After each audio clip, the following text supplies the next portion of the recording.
যদি আপনাদের প্রতি আরো দৃঢ়ভাবে তারা সমর্থন রাখে, তো আশা করি যে কার্যক্রমটা চালাচ্ছেন সেটা মাননীয় প্রধানমন্ত্রী আরো গুরুত্ব সহকারে দেখবেন এবং পে স্কেলটাকে আরো দ্রুত আহ, তারা বাস্তবায়ন করার চেষ্টা করবেন এবং মোটামুটি একটা চাপ তৈরি হবে। তো আমরা দেখি মাঝে মধ্যে অনেক সময় দুই একটা সংগঠন হয়তো তারা বিভিন্ন কারণে উল্টাপাল্টা কথা বলেন। তো এই বিষয়টা আসলে অত্যন্ত দুঃখজনক, কারণ সত্যিকার অর্থে যারা কর্মচারী নেতা বা যে কোনো নেতা হোক না কেন, প্রত্যেকটা দাবির ক্ষেত্রে কিন্তু যৌক্তিক অনেকগুলো কারণ থাকে। তো পে স্কেলের দাবিটা খুবই যৌক্তিক। এখন আপনারা যে কার্যক্রমটা নিয়েছেন, তো এটা কিন্তু অন্য অন্য সংগঠন এইভাবে নিতেও পারে না। তো এই বিষয়টাতে আমার মনে হচ্ছিল যে অন্য অন্য সংগঠনের উচিত ছিল তাদের আরো উৎসাহ প্রদান করা এবং এই বিষয়টাতে একাত্মতা প্রকাশ করা। যদিও সারা বাংলাদেশের সবাই একাত্মতা প্রকাশ করেছে, দুই একটা সংগঠন ছাড়া। তো এই বিষয়টা পরবর্তীতে আপনাদের কি ধরনের পরিকল্পনা? আজকেই আমার বক্তব্য ধন্যবাদ এখানেই সাজ্জাদকে। সমাপ্তি হয়েছে। ধন্যবাদ। সাজ্জাদ যে বিষয়টা আসলে জানতে চেয়েছে তার আগে আমি দর্শকের একটা প্রশ্ন নেই। একজন লিখেছেন যে আইনমন্ত্রী মহোদয় কি বলেছেন। আইনমন্ত্রী মহোদয় যে কথাটা বলেছেন সেটা অলরেডি কয়েকবার বলা হয়েছে, তারপরও আবারও লাস্ট বার আরেকবার বলি। আইনমন্ত্রী মহোদয় বলেছেন যে সকল কর্মকর্তা দুর্নীতি পরায়ণ বা যে সমস্ত কর্মচারীরা দুর্নীতি করে তাদের উদ্দেশ্যে এই কথাগুলি তিনি বলেছেন যে যারা দুর্নীতি করবে তাদের চাকরির বেতনে না পোষালে তাদের চাকরি ছেড়ে চলে যেতে পারে, কিন্তু দুর্নীতি করা সম্ভব না বা দুর্নীতি করা হবে না। কেউ দুর্নীতি করলে তার বিরুদ্ধে কঠোর ব্যবস্থা নেওয়া হবে। এটাই আইনমন্ত্রী মহোদয়ের মেসেজ ছিল, অন্য কোনো বিষয় না। আর আমরা আমরা জানি যে আগামী 12ই ফেব্রুয়ারি 12ই মার্চ থেকে জাতীয় সংসদ অধিবেশন শুরু হচ্ছে। এই সংসদ অধিবেশন যখন শুরু হবে 12 তারিখের পর থেকে, তখন কোনো এমপি মন্ত্রী প্রতিমন্ত্রী মহোদয়কে আর পাওয়া যাবে না। তারা প্রচন্ড ব্যস্ত এবং ইদানিংও এখন থেকেও তারা মানে প্রতিটা মুহূর্তে তারা ব্যস্ত, প্রতিটা মানে মিনিট প্রতিটা ঘন্টা তারা হিসাব করে চলে।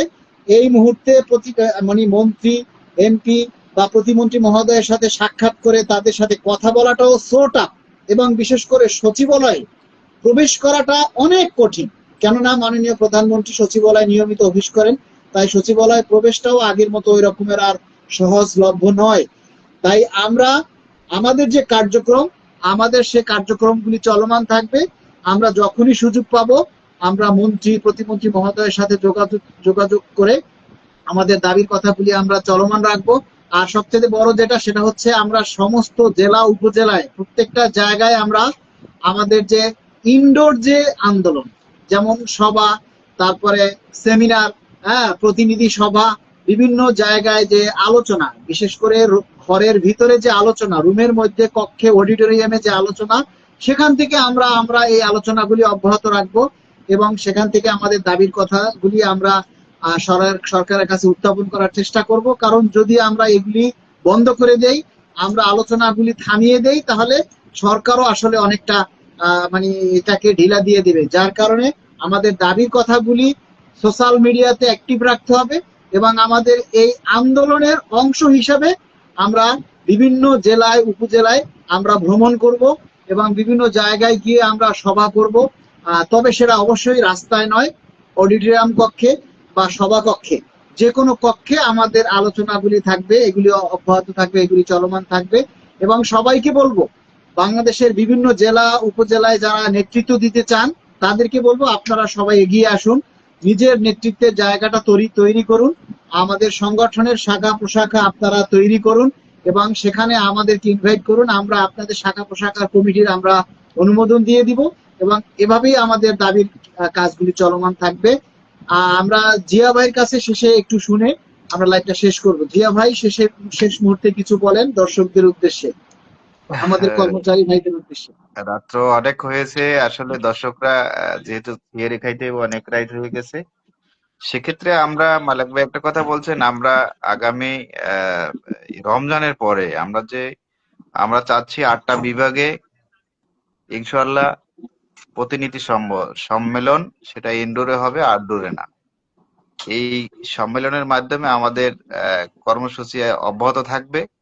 আর তারই সাথে সাথে আমরা যে এই মন্ত্রী এবং প্রতিমন্ত্রী মহোদয়ের সাথে যে সাক্ষাৎ, যে 24 জন ফুল মন্ত্রী আছে, আরো প্রতিমন্ত্রী আছে আরো 24-25 জন, এই টোটালি সবাইকে মিলে আমরা এক পর্যায়ক্রমে আমরা সবার সাথে সাক্ষাৎ এই বিষয়টা আমরা অব্যাহত রাখবো, কারণ আমরা চাচ্ছি আমরা যেন ঘুমিয়ে না পড়ি, ঝিমিয়ে না পড়ি।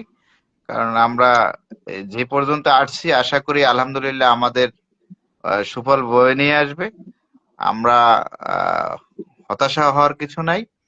ইনশাআল্লাহ আল্লাহর কাছে আমরা আপনারা রাখেন, বিশ্বাস রাখেন, অবশ্যই আমরা সফল হব। কারণ আমরা প্রতিটা জেলা উপজেলায় সকল নেতৃবৃন্দ এবং যারা আছেন, মালেক ভাই অবশ্যই বলছেন যে এই সংগঠনকে সংগঠিত করুন, কারণ তা না হলে আপনার দেখা যাচ্ছে একটা বিষয় আমি ভুলে গেছি, সেটা হলো আমরা এই যাবৎ কাল যতগুলাই প্রোগ্রাম করছি আমরা এই ঢাকাবাসী আমাদের ঘরে বসে থাকেন কিন্তু বের হন না।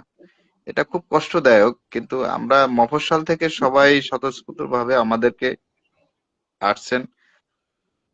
ঢাকায় যারা কর্মচারীরা আছেন, কর্মকর্তারা আছেন, তারা যদি একটা সময় যদি একটু সময় দিতেন তাহলে আমাদের এইরকম আর কষ্ট করতে হতো না।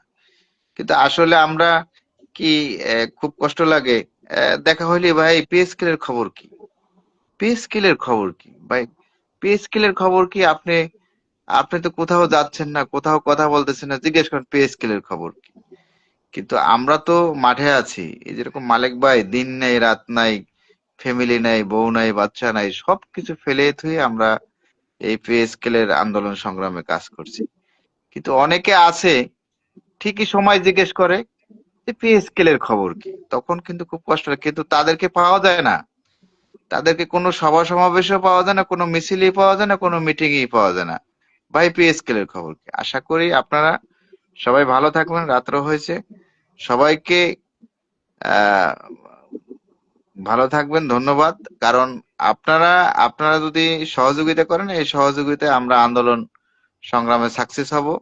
আমরা আমাদের এই কার্যক্রম অবশ্যই অব্যাহত থাকবে। আমাদের পরিকল্পনাটা খুবই ভালো। আজকে আমি উইলিংলি আমি মালেক ভাইকে বলছি যে আমরা 8টা ডিভিশনে আগে এই প্রতিনিধি সম্মেলন রোজার পরে, ঈদের পরে আমরা শুরু করব। পর্যায়ক্রমে হয়তো জেলা পর্যায় থেকে করতে পারি বা বিভাগ পর্যায় থেকে করতে পারি, সেটা আমরা আলোচনা, আমাদের সাংগঠনিক আলোচনা করে আমরা করবো। আমাদের আন্দোলন সংগ্রাম চলমান থাকবে, আমরা বসে থাকবো না, এটাই আমাদের কার্যক্রম। তাই সবাইকে শুভেচ্ছা অভিনন্দন জানিয়ে রাত হয়েছে, আমি আমার এখানে সংক্ষিপ্ত বক্তব্য শেষ করলাম। আল্লাহ হাফেজ।